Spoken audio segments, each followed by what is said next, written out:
আসসালামু আলাইকুম everyone, welcome to tedder দাদু। গোল্ড মার্কেট কিন্তু আজকে একটা নতুন রেকর্ড হাই হিট করেছে, যেটা হলো 2500।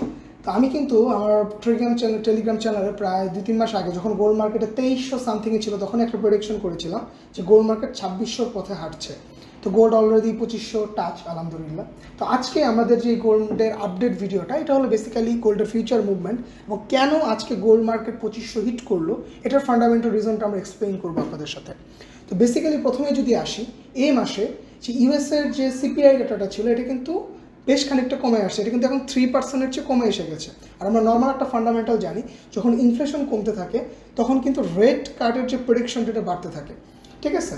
আর যদি আমরা একদম কোর ডাটাটাকে দেখি, যে এটা কিন্তু ফুড এবং এনার্জি ইন্ডাস্ট্রি ছাড়া 3.2%, যেটা যথেষ্ট আপনার সেপ্টেম্বরে একটা রেট কাট হওয়ার জন্য। তো গোল্ড মার্কেটের চার্টে আমরা দেখতেছি যে গোল্ড মার্কেট এখন 2500 হিট করেছে। তো এখন সেপ্টেম্বরে কী হতে পারে, সেপ্টেম্বরের এফওএমসি মিটিংয়ে দেখা যেতে পারে যে 50 বিপিএস পর্যন্ত একটা রেট কাটের প্রেডিকশন করা হচ্ছে এবং বছরের একদম শেষ পর্যন্ত 100 বিপিএস রেট কাট হতে পারে, ঠিক আছে।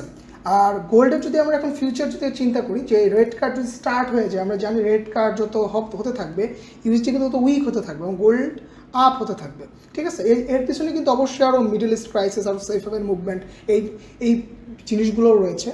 তো আমরা এক্সপেক্ট করতে পারি যে 2600 আমরা এবছর হয়তো টাচ করতেও পারে, বা নেক্সট ইয়ারের মিডিলের ভিতরে 2600 টাচ করতে পারে।